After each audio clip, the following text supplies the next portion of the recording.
Bueno, aquí tenemos la Evaluation Board AD5933. El integrado AD5933 propiamente es este que está aquí. No hay que confundir AD5933 a secas con la Evaluation Board, que es esta, también conocida como, lo dice aquí, muchas veces se puede llegar a encontrar como AD5933 EBZ. Esta es la revisión C. Comento esto porque años atrás Analog Device tenía la revisión A y la revisión B, que son bastante distintas, sobre todo en la parte de conexionado. Tiene conexionados mucho más acordes a la época en la cual se sacaron esas revisiones. Básicamente en este video lo único que vas a ver es cómo empezar a tomar las primeras mediciones. Para ello hay que identificar 4 pines dentro de la placa. Este que se menciona como Z, que son estos 2 pines que estoy tocando con la punta del lápiz, y estos 2 pines que se mencionan como RFB, que es resistencia de feedback. Esta resistencia de feedback nos va a permitir calcular la ganancia. No me voy a meter en partes técnicas, eso lo podremos dejar para otro video en otro caso, pero vamos a poner una resistencia aquí que va a quedar fija. En primera instancia, en los terminales donde dice Z es donde se conecta lo que uno quiere calcular, la impedancia o bioimpedancia, pero que en el primer paso esto va a necesitar una calibración con un valor igual al de RFB. Entonces lo primero que haremos es conectar en estos terminales. Primero lo que estoy conectando es una resistencia de 5 kΩ de alta precisión en el terminal RFB, como ahí se puede observar, y lo que haré ahora es conectar esta resistencia, que lo llamaré resistencia de calibración, en el terminal Z.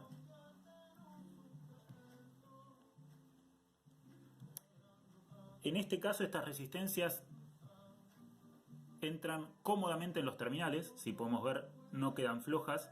Dependiendo el fabricante del resistor o resistencia, los terminales pueden ser más gruesos y lo más recomendable siempre es utilizar una pinza de punta o una Bruselas.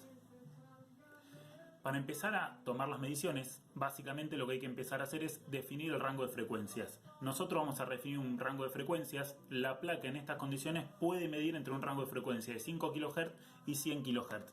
Entonces, lo primero que vamos a hacer es configurar un rango de 5 kHz con pasos. Acá lo que hay que comprender es que el software no define una frecuencia final explícitamente, sino que lo que hace es multiplicar los deltas, o sea, los intervalos que quiero que tome, por una cantidad de incrementos. Es decir, que la frecuencia inicial es 5 kHz, 5000 Hz, y si pongo 100 Hz por 100 incrementos, voy a tener 10.000 pasos más. Acá hay otros datos que en este video no vamos a empezar a comentar, como es el number of setting time cycles, ni tampoco la frecuencia del clock. Del mismo modo que vamos a dejar preconfigurado el external clock, no vamos a cambiarlo a internal oscillator, y vamos a dejar estos datos como están. En algún otro video podremos explicar este tipo de cosas. Toda esta información se encuentra en la User Guide 364 que provee el mismo fabricante Analog Device en su página de internet. Hay que identificar, que vale aclararlo, que tenemos una hoja de datos propia del integrado, es decir, del integrado que aquí figura como U2, el AD5933, y una hoja de datos propia de toda la placa. ¿Por qué? Porque la placa en sí misma tiene un montón de etapas de acondicionamiento y alimentación. En este caso la alimentación se brinda por medio del cable USB, que cuando uno lee la hoja de datos de el integrado de 5933 va a empezar a recomendar cosas que esta misma placa ya tiene implícitamente. Vale recordar que antes de iniciar el software que provee el fabricante, tiene que estar la placa conectada por medio del cable USB, porque si no, básicamente va a dar errores de comunicación. Entonces, en este caso, lo primero que vamos a hacer, luego de haber calculado las frecuencias finales, es calibrar la placa. Vamos a calibrarla simplemente con un resistor. Como les comenté antes, la resistencia que no comenté que va a ser de calibración, que va en los terminales de medición, es de 5 kΩ. Luego lo único que ponemos es Program Device Resistors, que esto lo que genera es una comunicación entre la placa y el software, es decir, la computadora, para garantizar de que ambos dispositivos se están comunicando. Una vez hecho esto, nos vamos a manejar con el Multi-Point Frequency Calibration, que brinda una mejor precisión en cada calibración. Insisto, no me voy a meter en detalle con el software y las herramientas porque están directamente relacionadas con la estructura interna del integrado de 5933 y de la placa en sí misma. Entonces, necesito calcular el factor de ganancia, ahí la misma placa lo calibró. Aquí esto me va a permitir medir la temperatura ambiental por medio de un sensor de temperatura que tiene la misma placa. En estos casos a nosotros no nos interfiere porque en el rango de entre 10 grados centígrados y 60 grados centígrados no tenemos variación de ganancia, así que esto no nos interfiere. Si estuviésemos oscilando entre una temperatura menor a 10 grados y una temperatura mayor a 10 grados mientras se hacen las mediciones, es importante volver a calibrar el factor de ganancia cada vez que uno sensa una temperatura fuera del rango, porque básicamente va a cambiar el factor de ganancia. No quiero meterme en eso, sino simplemente a modo repaso. Una vez que se colocaron las resistencias RFB y la resistencia de calibración en el socket de Z, se colocan los datos de impedancias, habiendo calculado de antemano cuál es el rango de frecuencia que quiero. No se toca ni los ciclos ni el clock, se dejan external. En este caso vamos a dejar el rango 1 de salida, la ganancia 1. También esto, insisto, son cosas muy propias del hardware interno del circuito integrado. Calibramos a 5 kΩ, programamos el registro, calculamos la ganancia y ya estamos listos para tomar una medición.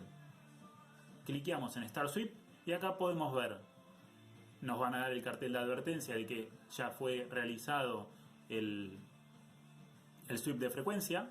Entonces aquí tenemos un gráfico un tanto burdo pero gráfico al fin, en el cual vemos que la magnitud de la impedancia está cuasi constante en 5 kΩ. Tenemos que tener en cuenta de que esta aplicación no nos permite hacer zoom ni ninguna otra herramienta de análisis gráfico, sino simplemente es un gráfico ilustrativo. Si paso al gráfico de impedancia de fase, tengo el ángulo clavado en 0 grados, ya que es puramente resistivo. Para poder descargar estos datos que se acaban de medir, uno debería ingresar a Download Impedance Data y debería seleccionar cualquier tipo en cualquier carpeta, o ir a la carpeta de descargas, sencillamente, una carpeta ya creada, y aquí simplemente genero un dato con el nombre que desee. En este caso, la fecha de hoy por año, mes y día. Solo a modo gráfico, y se graba en un archivo CSV que uno después podrá ingresar ya sea desde un editor de textos o desde un software de planilla de cálculos. Dicho esto, si yo quiero realizar una medición, entonces retiro de los terminales denominados como Z la resistencia y puedo colocar los pines finales de otra resistencia o de algún otro circuito. Si uno quisiese conectarse a un protobar, podría tomar cables con este tipo de terminales, directamente conectarlos en los terminales y a partir de ahí conectarse a un protobar para medir al circuito que quiera, o si querría realizar mediciones de bioimpedancia, colocar aquí los electrodos. Desde ya que estos cables que estoy conectando en este momento no son los mejores cables para tomar mediciones, ya que esto posee bastante ruido porque no tiene ningún tipo de aislamiento eléctrico, ni térmico, ni mecánico, con lo cual tengo movimiento aquí y las puntas no son las mejores, lo mismo que en un protobar, pero aquí la idea es que esto sea ilustrativo. Si yo conectase los terminales a alguna placa, podría tomar las mediciones. En este caso, lo que voy a hacer es retirar estos pines y voy a colocar una resistencia de un valor de 10K y vamos a medir qué es lo que ocurre.